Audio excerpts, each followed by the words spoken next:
To improve the golden moment of opportunity and catch the good that is in our reach is the great art of life.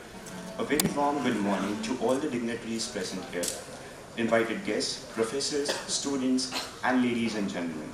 I, Adesh Shinde, on behalf of Institute of Law at my university, find immense pleasure in extending a heartfelt welcome to each individual present here at the inauguration ceremony of the Regional Conclave, Global Alliance for Justice Education.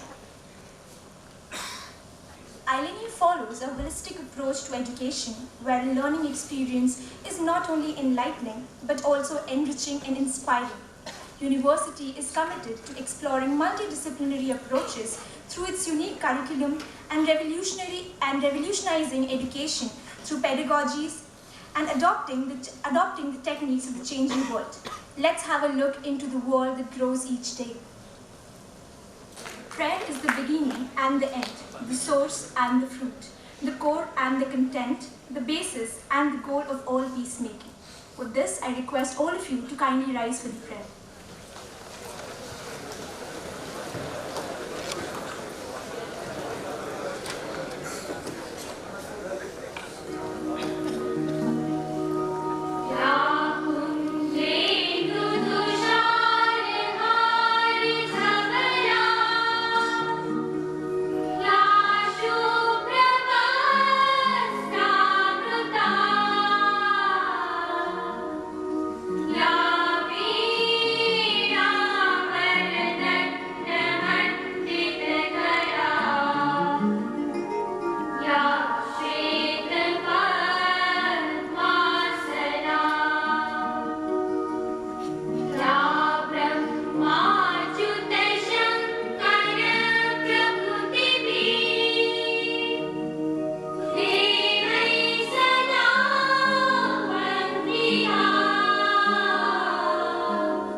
I'd like to invite Professor Dr. Purvi Bokhriyal, Director and Dean, Institute of Law at my university, to kindly invite all the guests to the dais.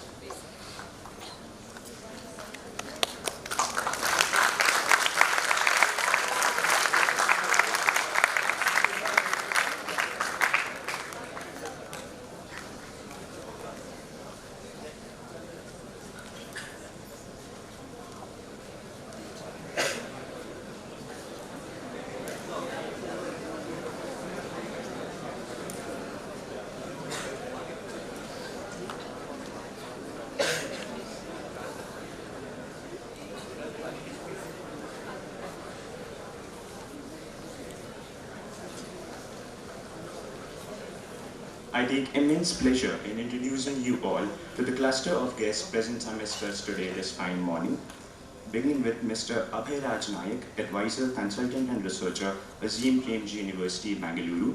Ladies and gentlemen, please give a huge round of applause.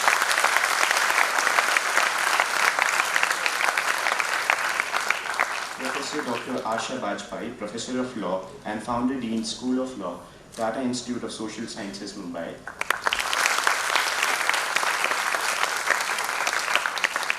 Professor Dr. Sarisu Esther Thomas, Registrar and Professor of Law, National Law School of India, University.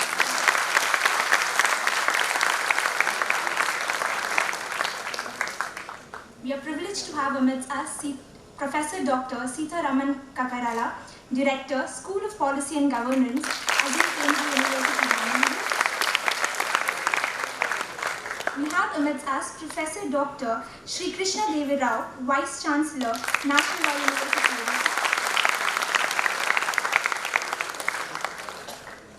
We have amidst us Professor Dr. S. Shantakumar, Director General, Gujarat National Law University.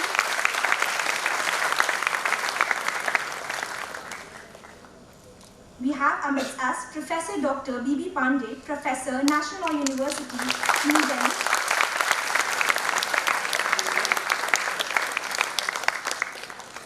A huge round of applause for all the dignitaries. We are privileged and honored to have all of you.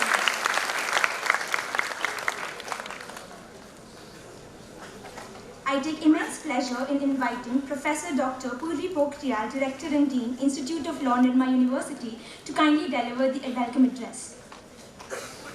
Respected Professor P.D. Pandey, keynote speaker of today's function, Dr. Anup Singh, Vice Chancellor, Nirma University, Professor Krishnadev Rao, Vice Chancellor, National University, Orissa, Professor Shanta Kumar, Director, Gujarat National University, Gandhinagar, Professor Sitaraman Kakarola, Director, Center for Policy and Governance, Azim Premji University, and our organizing team, Professor Sarsu Thomas, Professor of Law and Registrar, National Law School, Bangalore, Professor Asa Bajpai, Founding Dean, Tata Institute of Social Science, Faculty of Law, Mr. Abharaj Nayak, Consultant and Advisor with Azim Premji University, eminent resource panel persons, dear faculty colleague, students, ladies and gentlemen. We feel extremely honored and privileged to host the inaugural edition of the Conclave on Future of Justice Education in South Asia. On behalf of organizing team and on behalf of Nirma University, we welcome you all in this 2 days discourse on strengthening justice education. Dear friends, the journey of conceptualization of this conclave started around 7 months before, when we, the member of organizing team, along with our dear friend Jane, were writing a panel proposal for GAGE Conference 2019. And we thought to approach GAGE, that is the Global Alliance for Justice Education, for hosting regional conference, and which eventually shaped as Justice Education Conclave for South Asia. And we are happy and grateful to Azim Premji University, National University Orissa, and Gujarat National University to come on board and collaborate in this event and strengthen the discourse on justice education. At this juncture, when we are having this conference at Nirma University campus, dear friends, I would like to share that the vision of Nirma University is to shape the better future for mankind, and aligning with this vision, the Institute of Law has been focusing on justice education model, keeping the idea of justice at heart while teaching laws inside and outside the classrooms. And what I feel, the premise of justice education is largely based on how law schools and allied discipline contribute in realization of just, equitable, human and sustainable societies through innovative pedagogical engagement with students while adopting experiential learning and reflective practices. Justice education model encompasses many aspects of law learning, law practice and law awareness that shapes realizing the constitutional goal of access to justice reflected in under Article 39A of the Constitution of India. What I feel, access to justice is a problem in many sense. We have so many studies and reports on this, World Justice Report and the project, Role of Index Report, and yesterday only we got India Justice Report. Our friend Gagan and Nupur were actively associated with this, and thanks Gagan for timely sharing this report with all of us on the eve of this conclave. The problem of justice affects adversely the quality of life of people, and access to justice is a complex issue involving many actors that influence, and what I feel that law schools can be one of them and play a pivotal role through right kind of a training to students and produce not only just lawyers, but shaping the lawyers as justice professionals. We have active clinical professors from Bangladesh, Nepal, Bhutan, and Maldives, and India in this conclave, who all have come due to their passion for justice.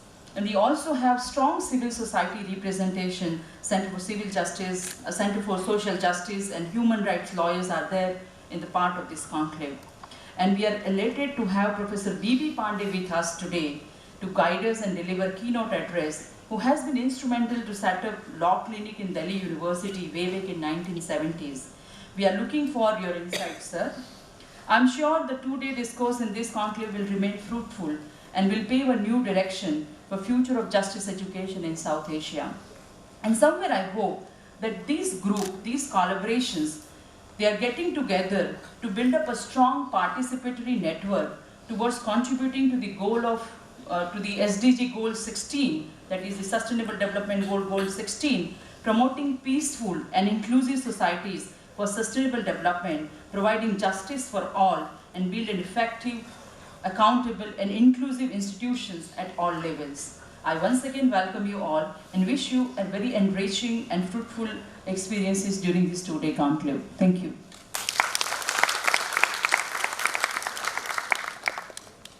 Thank you, ma'am. With this, I take immense pleasure in inviting Mr. Abhairaj Nayak, advisor, consultant and researcher, Azim Premji University, Bangalore, to please enlighten us with his words.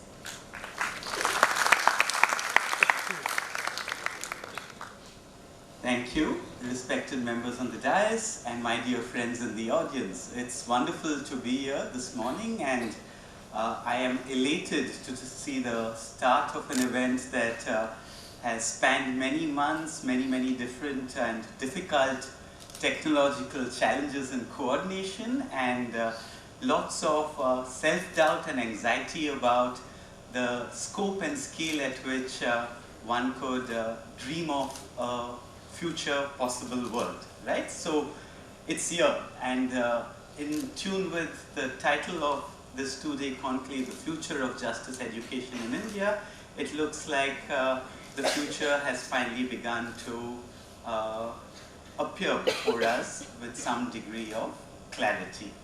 I want to make a few very quick points, and I want to first start off with a story about Gandhiji that I find quite inspiring, and I think it's quite appropriate to be sharing this story with an audience in this state where Gandhiji spent so much of his life and developed so much of his strategical thinking and imaginations for a possibility for the country that is now India, right? When challenged by an interlocutor on the possibilities of satyagraha and the very concept of satyagraha as a viable political technique, Gandhiji said, try it out and then you tell me whether you are indeed skeptical anymore.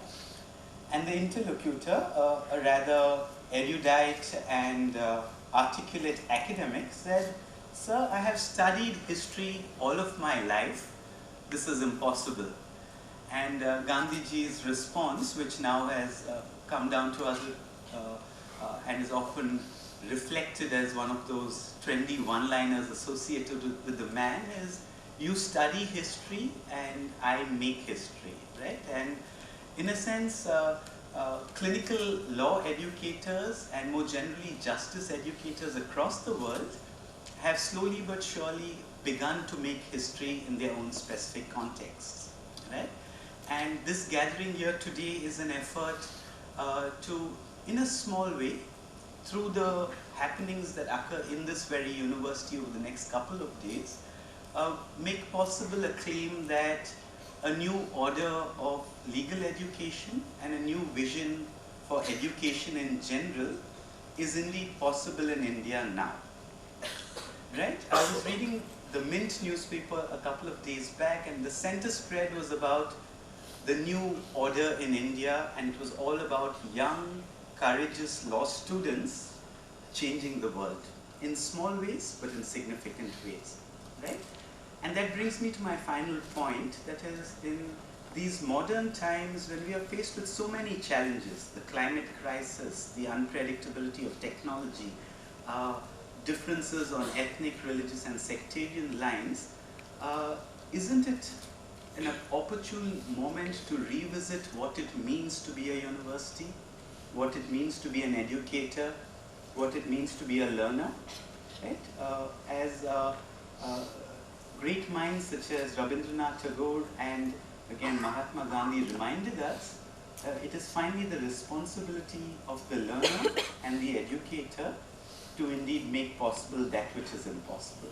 So with those words of possibility, thank you very much once again for all your attention, and I'm hoping that we continue to keep talking over the next couple of days with this note of what might be possible. Thank you.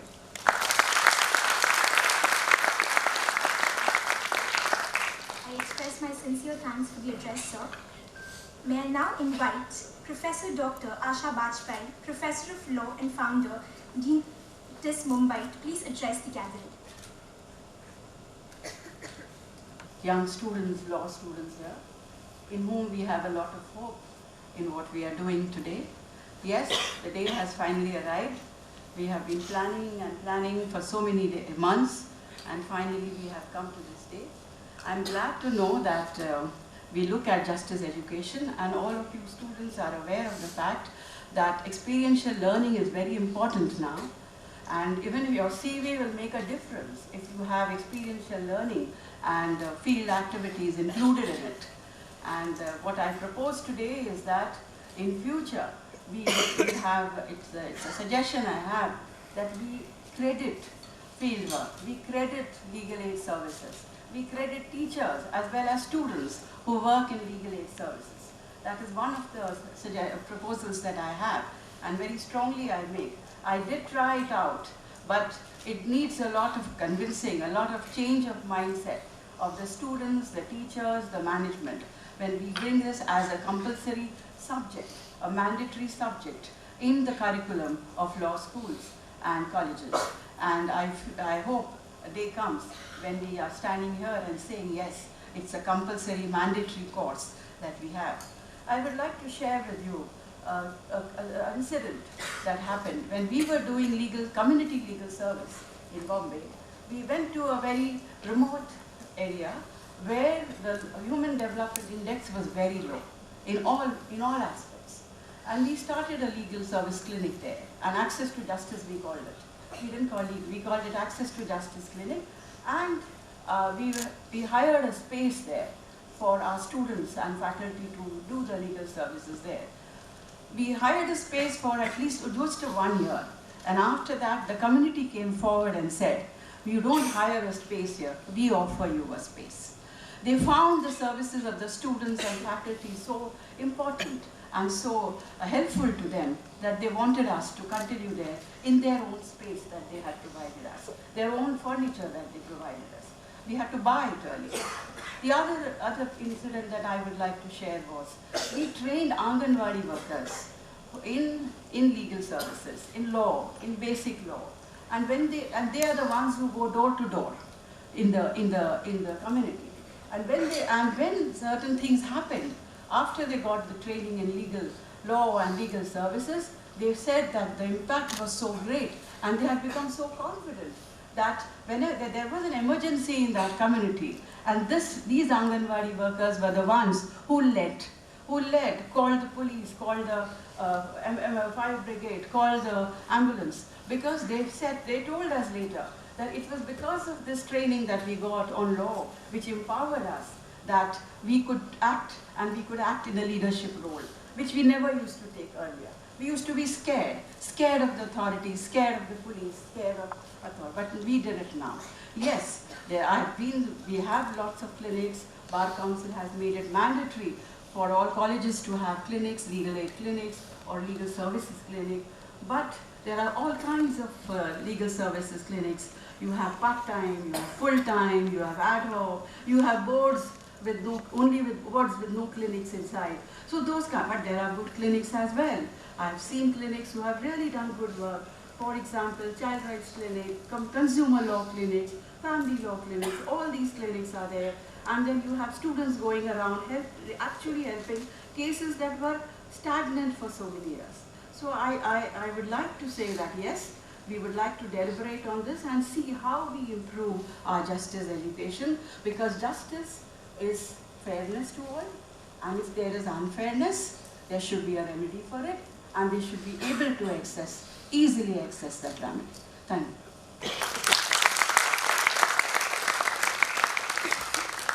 Thank you so much, ma'am, for sharing your wisdom with us. I would now like to invite Professor Dr. Sarasu Esther Thomas, Registrar and Professor of Law, National Law School of India, University, Bangalore, to kindly deliver her address.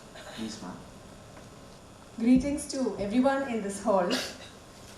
Most of the audience here consists of students, and many of you must be wondering, why am I here? This is nothing to do with me. It's a bunch of teachers from all over the place coming to have a conference on an idea that I'm not involved in. I remember my time as a student too. I joined the National Law School in 1990 to do my course in law. And I remember Dr. Madhav Menon, whom we've lost this year, who gave us a very inspiring speech about how we should all be social engineers. And I remember thinking, what have we got to do with all this? It sounds, so very big and so very unconnected to what I am. But students really are the core of justice education. And justice education is the core of every single student. It is not only meant for students who are interested in social work, it is not only meant for students who are interested in human rights, it is something that is meant for everybody. It's not something for just teachers. Now there are a few things that I would like to point out at this moment, which probably you will appreciate. One is the fact that law schools have become very homogeneous entities. And when I see you all similarly dressed in black and white, I am struck by it even more. Diversity has decreased instead of increasing in many law schools. We find that most law schools are filled with those from privileged communities. Maybe CLAT has something to do with it. I know KDR is here, with all due apologies. And we increasingly find that there's a disconnect between what we learn in the classroom and what we have experienced in our lives and with the reality that is there. So there have been a number of initiatives which have tried to connect us with the reality that is India. And it is something that we need to do because we are living in an increasingly globalized world. And if we don't know what is happening, we're unable to connect, then we fail as lawyers. I'm not just talking about human rights lawyers, I'm talking about corporate lawyers, I'm talking about property disputes. Unless you have hands-on training, we cannot succeed in our professions. And I think part of the reason why the earlier batches of law school succeeded at a time when law was being looked at as not an adequate profession is the intensive clinical education that perhaps the first 5 batches of the National Law School received without credit. Now, we know that things don't remain the same in legal education. Things are fast moving. It was all right to smoke in a public place when I was young. I did a lot of passive smoking. Today, it's not any longer possible. You can't litter in public, which used to happen all the time. We're increasingly segregating our waste. So things that we took for granted as, oh, this is not my concern, have become our concern and have become important for us to be able to effectively fulfill our roles in society. So justice education is no longer an option. We need to be involved in clinics, one, for credits, which I hope will come through soon, so we get good marks. 2, because it looks good on our CV, as Professor Asha Bajpai pointed out. 3, because we live in a globalized world and when you apply for a job, people want an all-rounded human being. They don't want to only look at grades. They want to look at what other activities you've done, moot courts, clinics, hands-on experience. 4, because hands-on experience and practical experience in any area will help you in every area. And 5, because justice education is so diverse that there is something to interest everyone, whether it's environmental law, criminal law, commercial law, family law, what have you. So you are very lucky as young students to be embarking upon your careers at this moment, to have the field of justice education wide open. And I hope this initiative will be of practical use to you and that you will be able to go with us, along with us on this journey. I wish you all the very best.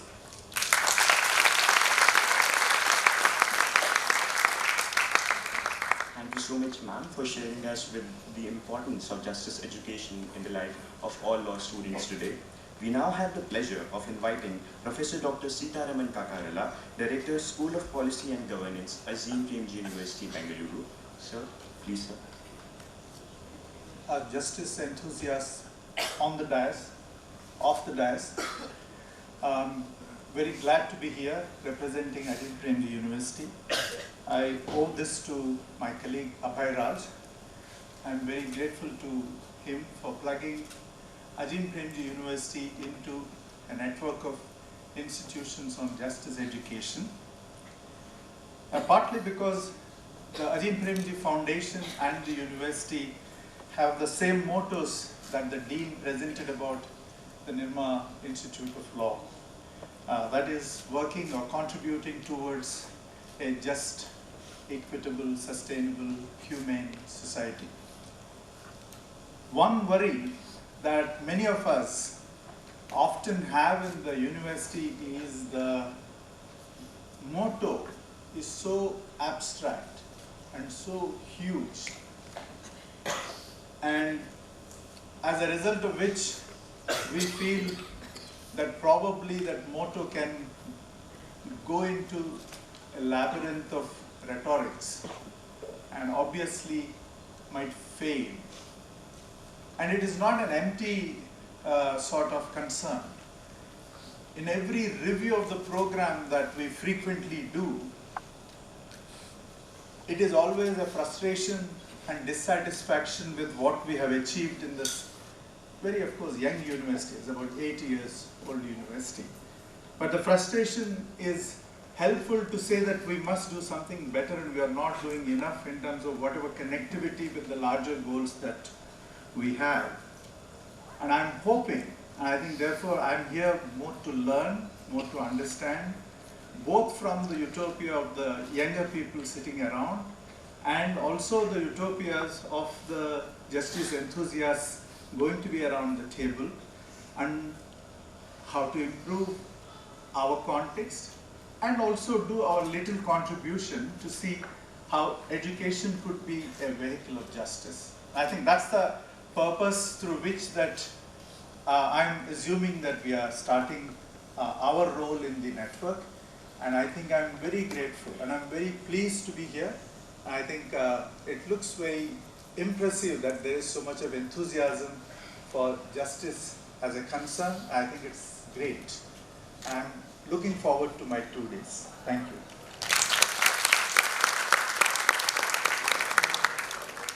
Thank you so much, sir. We now have the pleasure of inviting Professor Dr. Sri Krishna Dev Rai, Vice Chancellor, National Law University, Odisha. Abhay, Ajin Premji Foundation and other law schools joining these institutional partners to share our 4 decades of frustration in not fulfilling the dream of a just, equitable society and the so-called justice mission of the legal education, and also to think, hope for the future, not to be pessimistic. The 4 decades, particularly some of us have been product of the post-emergency judicial activism. We have learned the law on the grassroots and then came back into the legal academia. So for us, justice is inborn, is a part of our thinking, our teaching, our public service pattern. It's almost the mantra. So, but if we look at introspect into 1980s to 2010, 19, 20, where are we? How far we have traveled? For me, clinical legal education is like a practicing law for people. Someone has said, poor people always consider law as their enemy. How do we make law, legal system as a friend of the people? It is much more important with the advent of the globalization, where we have seen, not in the national law universities, all law colleges all over India, the importance is given to the corporate law and the other emerging area. The similar importance is not given in learning of the law and several socially relevant laws, what Professor Upendra Bakshi has called as a socially relevant legal education. I was also reminded Gujarat Legal Aid Committee report in 1971, which was authored by Justice P.N. Bhagavati when he was the Chief Justice of Gujarat High Court way back in 1971. where he first time advocated what we are now hearing as some of the rhetoric of legal empowerment. So 1971, Gujarat Legal Aid Committee report has underscored the importance of legal empowerment of the poor.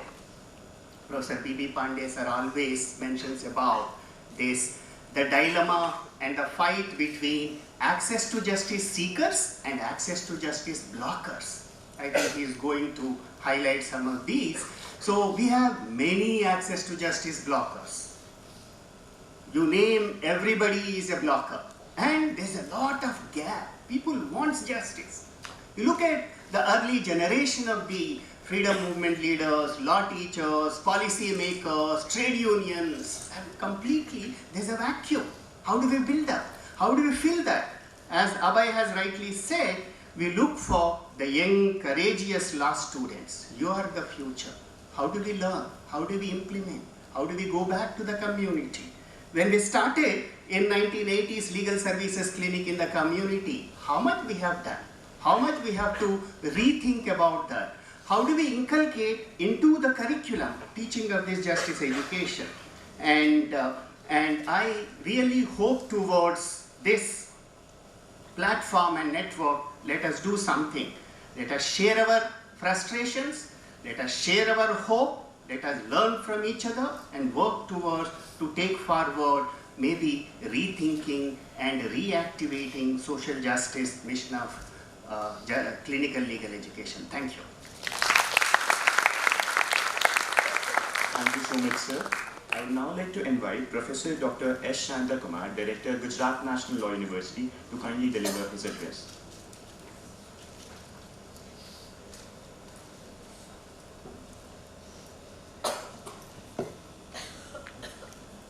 Distinguished guests on the dais, off the dais, and my dear friends.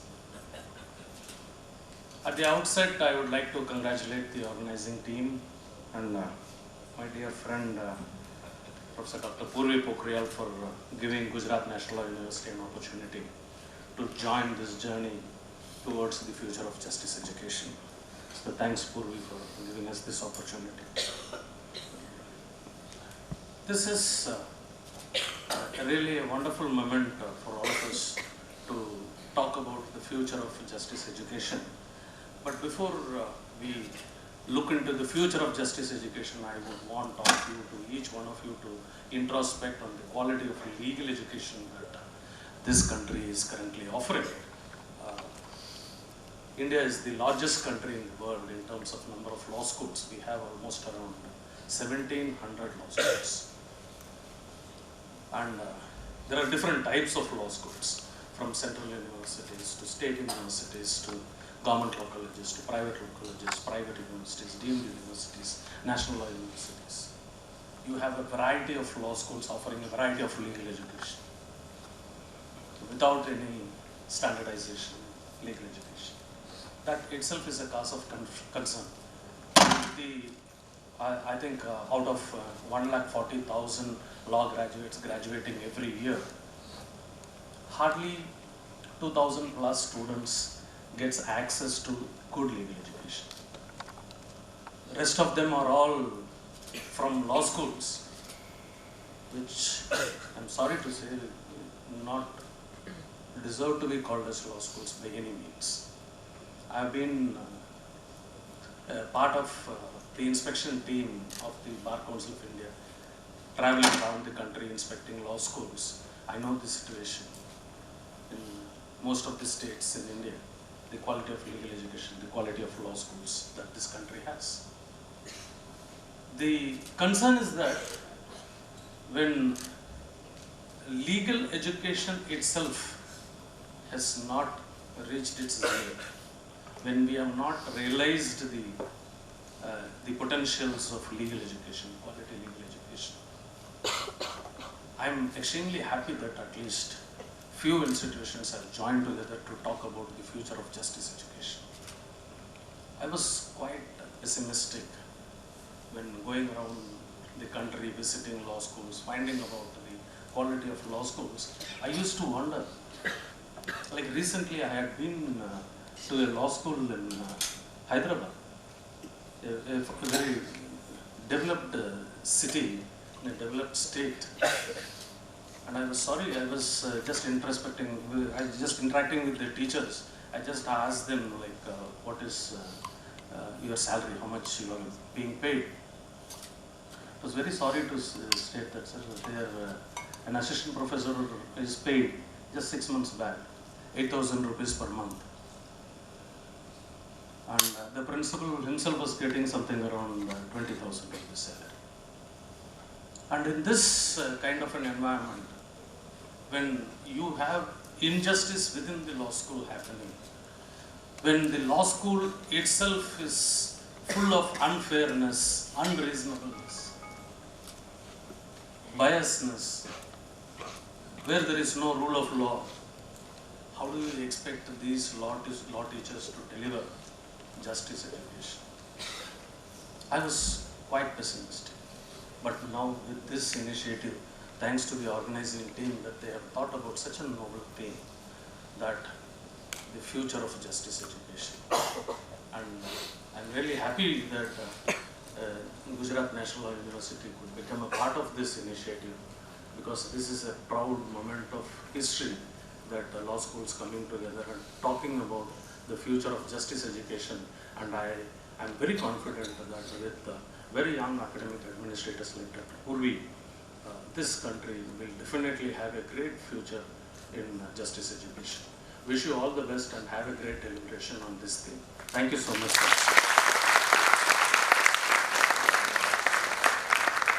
Thank you so much, sir. I now have the pleasure of inviting Professor Dr. B.B. Pandey, Professor, National Law University, New Delhi, to kindly, and I request him to kindly deliver the keynote address. Please, sir. Good morning, justice seekers on the dais, justice seekers off the dais, comprising of prominently three categories of justice seekers. Those who are in their 50s, 40s, 60s, have been trained in law. And those who are almost on the verge of exiting from law. And those who are students of law. My dilemma is to make the keynote intelligible to all the three categories. All of them should get justice offtake from the keynote. I have known for 6 decades as a teacher, for 5 decades as justice provider. I've learned one lesson very well, that the younger law students, younger generation is poor in learning, poorer in experience, but rich in idealism. It is this idealism that distinguishes them from both the law teachers and law providers, justice providers. So it is the idealism that is an added factor. But till the idealism is honed by learning and experience to some extent, I would like to say that experience need not be given the top priority. Before I come to the topic that has been assigned to me to speak on, collaboration between legal aid clinics in the law schools, I will speak of 4 backgrounders. The 4 backgrounders are, we have spoken and I have heard for almost 5 decades. When I came to Delhi in 1970, I heard about legal aid clinic. That was the most attractive thing as a young teacher coming to Delhi. And I started visiting the clinic. I have over 5 decades learned that it is not legal aid. Legal aid gives a feeling of pata and data. It is access to justice. It is not charity. It is the right of every citizen under the Constitution of India to get justice. So we should shift from legal aid clinic to access to justice clinic, clinical legal education clinic, justice education clinic. We should change from legal aid. It is not aid, it is not charity. And I remember having read in Romarola's biography of Ramakrishna Paramhans, he seemed to have interred, he seemed to have become angry with his Zamidar disciples who said that Garib ke upar daya karni chahiye. He quipped back and said, दया नहीं गरीब की सेवा करनी चाहिए. दरिद्र नारायण है. Therefore, we must understand the distinction between aid, charity, and access to justice as a matter of right, which is a constitutional right. Therefore, we must totally remove from our minds that what we are doing for the poor in the justice programs is something that is by the way, and legal aid clinics have been running by the way. That idea should go. The second backgrounder is the backgrounder of, if we want justice as a matter of right, then we have to shift from reactive access to justice clinics to proactive access to justice clinics. I experienced it in Delhi itself till 1976, when we took up for the first time the Beggars Court Legal Aid Program. The clients, service matter clients, domestic dispute clients, rent control clients would come all the way, sit in an office where there was a clerk, where there was a PN, where there were some teachers, and there were some part-time lawyers, the lawyers who would go there, and we would attend to them, and there would be photo sessions, there would be media and everything. This idea itself was given a reversal in 1976 when I had something to do with Legal Aid Committee. I said, instead of clients coming to us, we must go to the problem. Legal aid became outdoor. This was proactive legal service program located at the Beggars Court, later located at the prison, located at the slum areas. We would go to the problem rather than problem coming to us, because they are not in a position to move about as freely as we can do it. The third background was unsatiable access to justice. I remember an anecdote when in trying to defend a project, pilot project on legal services to prisoners in Tihar prisons.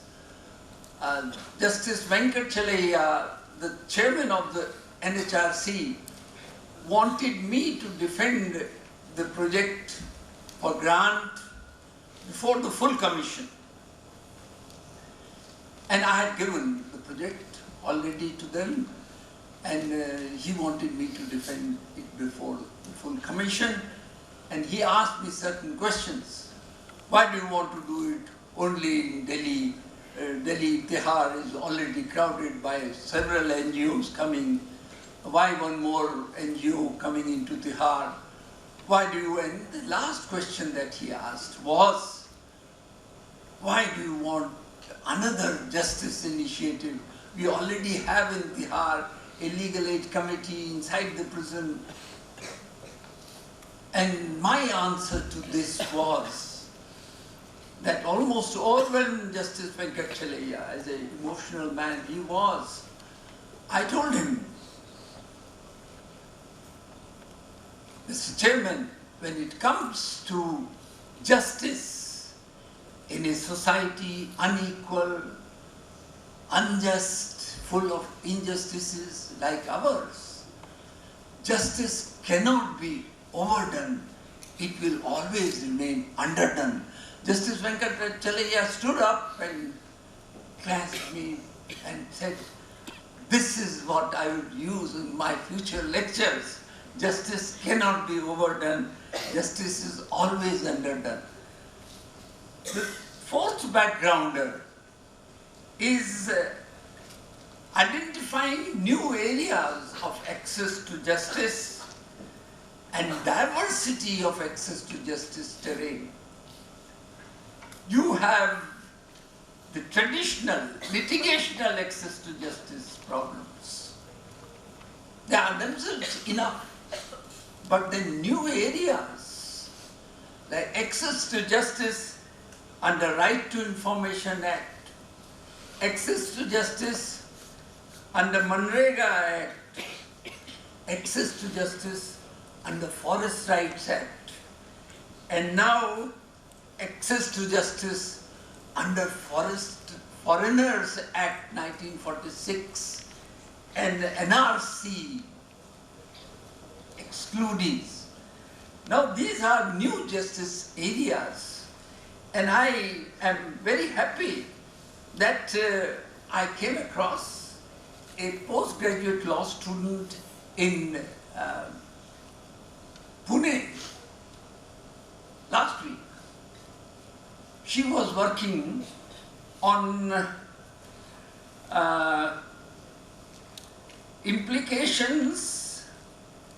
implementation of prohibition of corporal punishment to children in northeastern states under section 17 of Right to Education Act.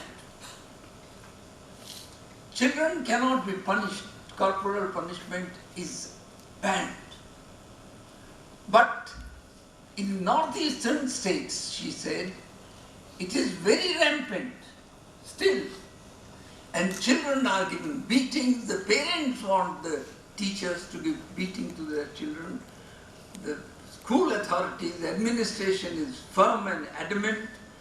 And it takes us, despite section 17 too, which says it is to be a deviance which will be meted out by disciplinary action. No disciplinary action is taken. I said this is an area in which access to justice will take the form of creating awareness. Put around the schools, primary schools, posters, make paintings, take classes of the teachers, of administrators, that this cannot be done anymore. You have the support of Delhi High Court decisions, you have the support of some other High Court decisions. Delhi, Professor Ved Kumari will bear me out, Delhi High Court has already given 2 decisions on this regard, and the parents and school authorities have gone and petitioned that we have a right to inflict corporal punishment because to regulate the children. So these are new areas of access to justice in which we can go and work. There is no dearth of areas. Then the last one, the challenge of collaboration between access to justice clinics. The exclusion of 19,06,657 NRC excludees, persons from National Register of Citizens, in Assam alone. Now it has started, I am told, in Karnataka also. Now it will start all over the country. This is going to be another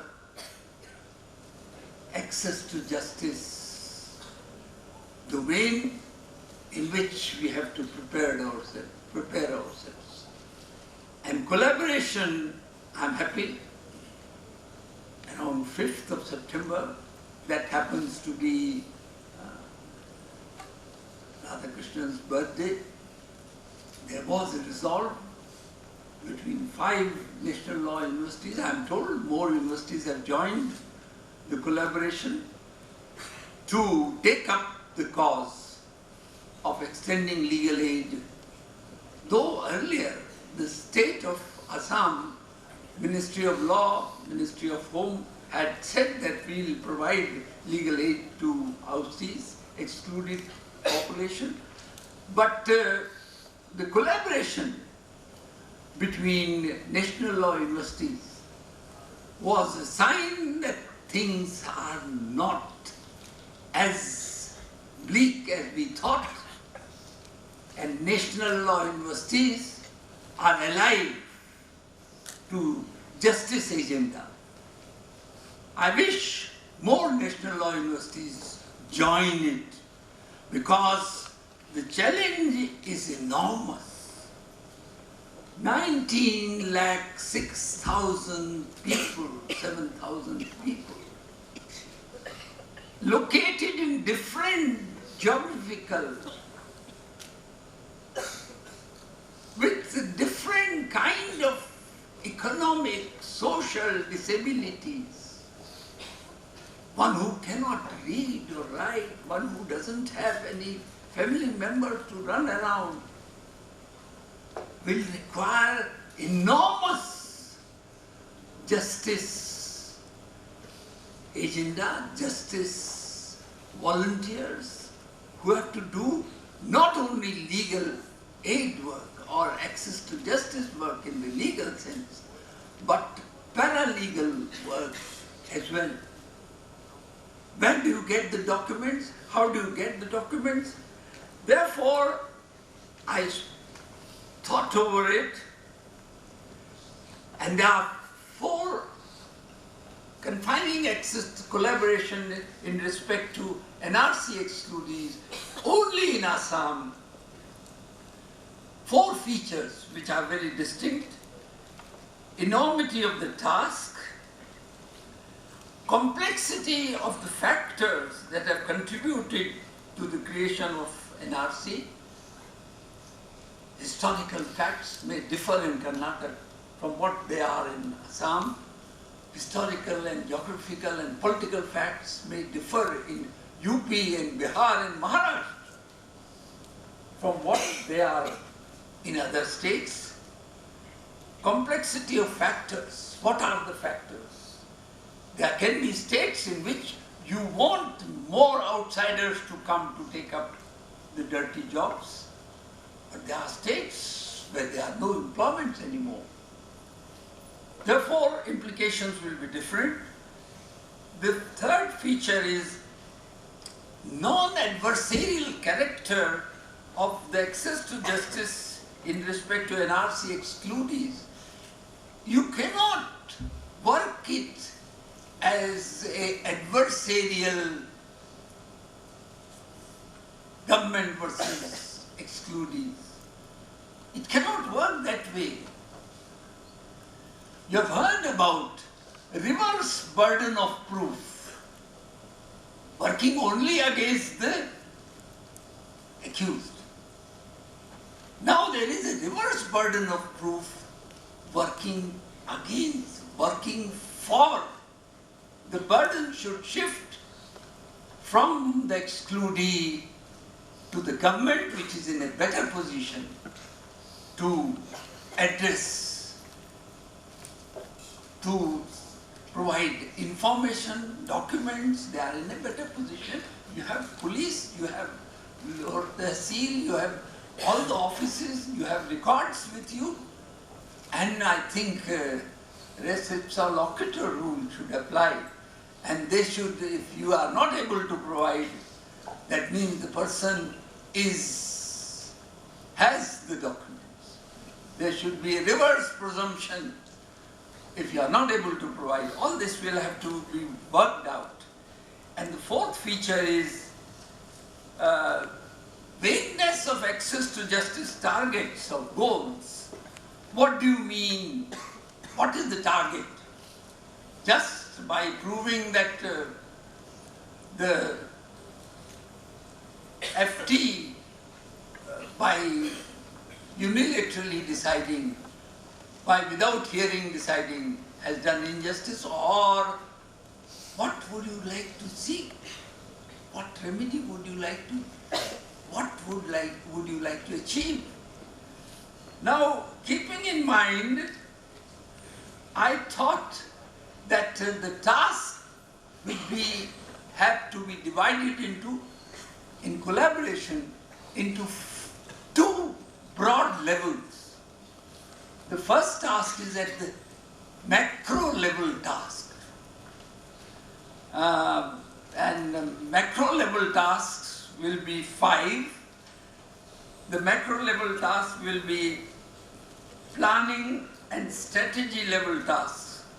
In this planning and strategy level task, connecting ground level developments, first task.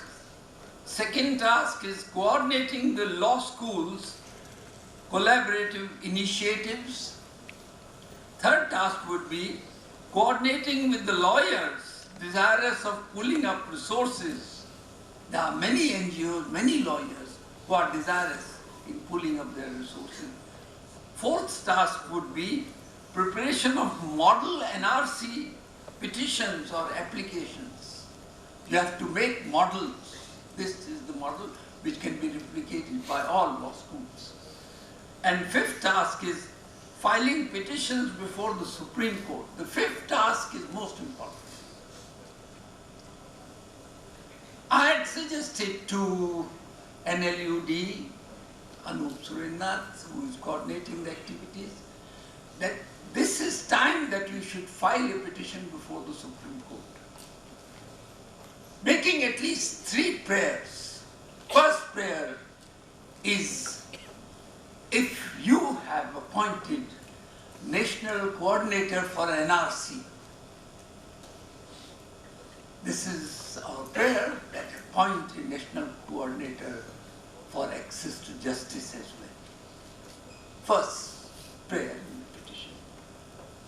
Second prayer in the petition is Supreme Court should direct NALSA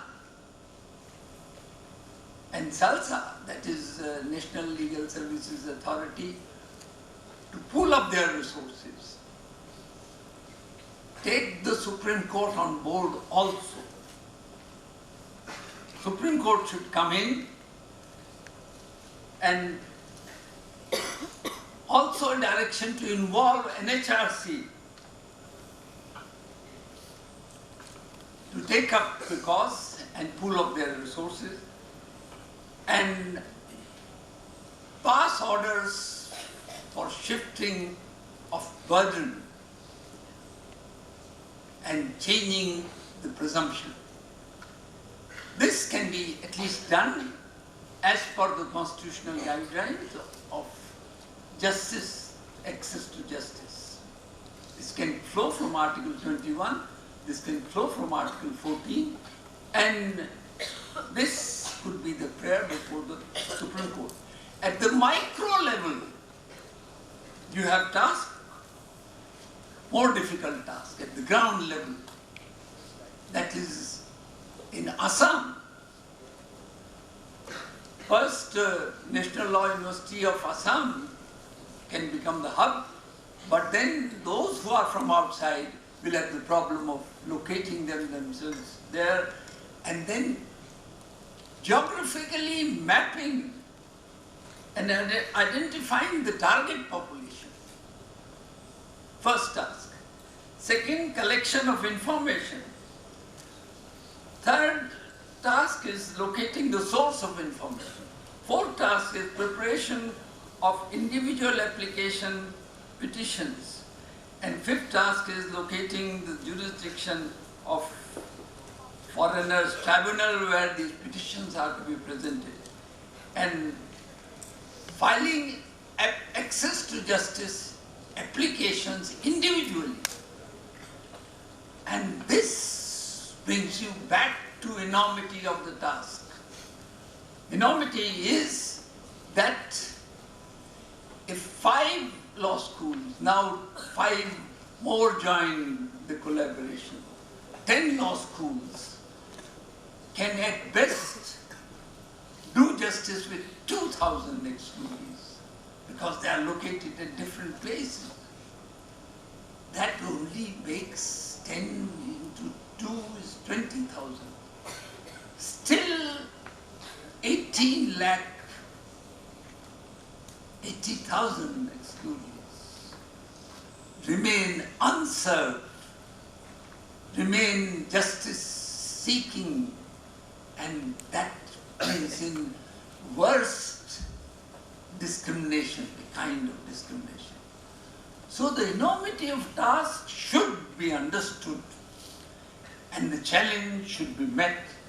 I'm sure with new leaders in the access to justice field like Purvi have given me a lot of hope, and like many others, this kind of shortfall can be met, and with the raw idealism of youth, I wish this kind of idealism was put to right use.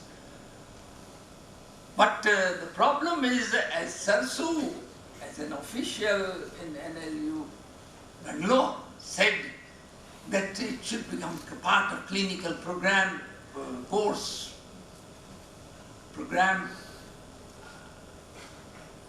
Don't kill youth idealism by making it compulsory. Volunteerism, voluntariness is the essence of justice. Everyone cannot be taught to be just. There will be in our society many unjust. But if, I think that was the dilemma that even saved poet Kabir faced. The dilemma जो घर फूके आपनो वो चले हमारे साथ, कबीरा खड़ा बाजार में लिए लुकाटी हाथ, जो घर फूके आपनो वो चले हमारे साथ. Many others are interested in keeping their house intact, their business intact. But even if there are a few who are like Kabir, justice agenda will be met to quite an extent. I can say that with 6 decades of my experience and my the enormous energy that students will get back. I remember in Delhi, the Tihar prison legal service program was purely voluntary. And we thought that there would be 40 to 50 students at best and provided for one bus. At one time, 600 students appeared for this program, which involved 6 to 8 hours time involvement in the prisons every visit. But students would fight. They said we have taken admission for this kind of program, which is nowhere. At that time it was not anywhere. And the students would just, and we had to try to contain them by putting 2 buses, 3 buses, 4 buses. So idealism alone will not do. But idealism should be our strength, and justice, education can take a new turn. That can be the turning point when their idealism would serve our society and take it to new heights of justice. As Alan Norris says, to the Hegelian dilemma of a beautiful soul, law and the beautiful soul would wed at that moment. That would be our great satisfaction. Thank you very much.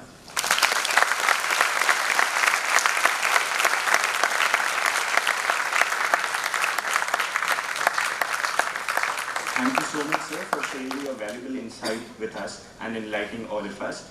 Ladies and gentlemen, please put your hands together for all the eminent guests present on this festival.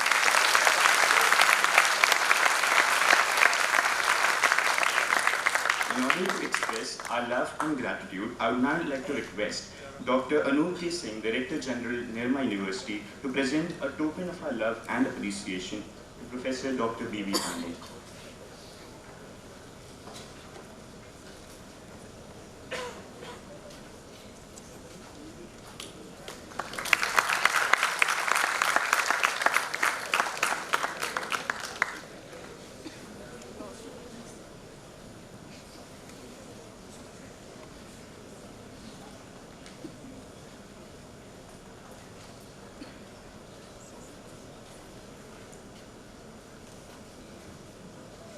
So kindly accept the memento.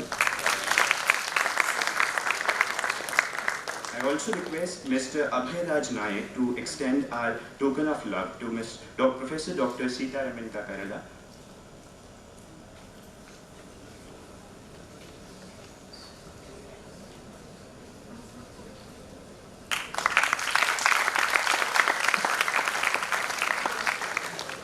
I now request Professor Dr. Asha Bajpai to extend our memento to Professor Dr. Shri Krishna Dev Rao.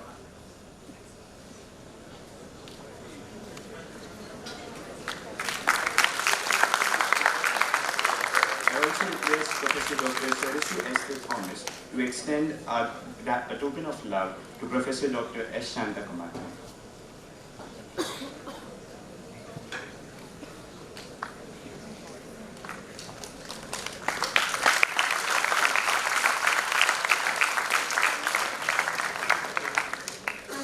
Thank you, ma'am. Gratitude is the fairest blossom which springs from the soul.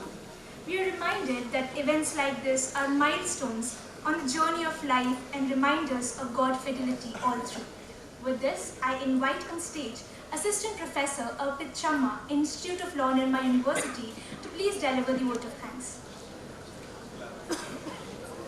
A very good morning to all of you. Respected dignitaries on dais and off dais.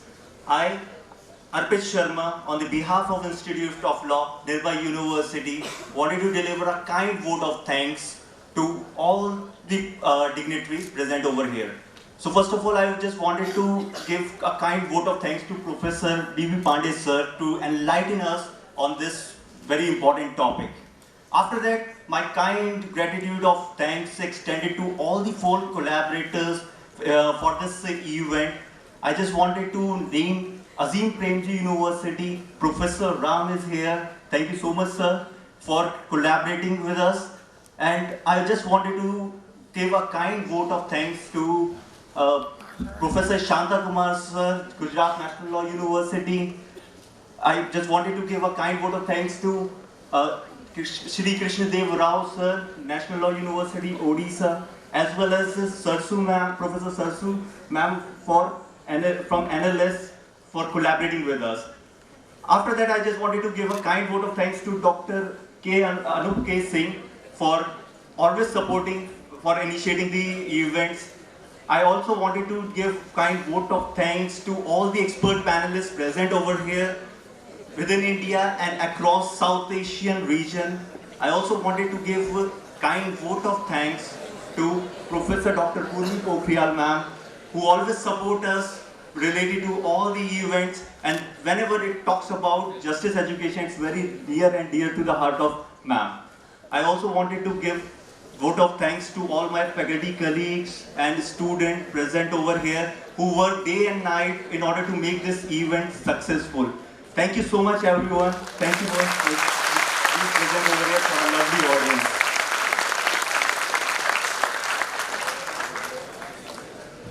Thank you, sir. As we approach towards the end of the inaugural ceremony, we brace ourselves for a 2-day intellectually stimulating journey. It was an absolute honor to host the August gathering. With this, I request all of you to kindly rise for the national anthem.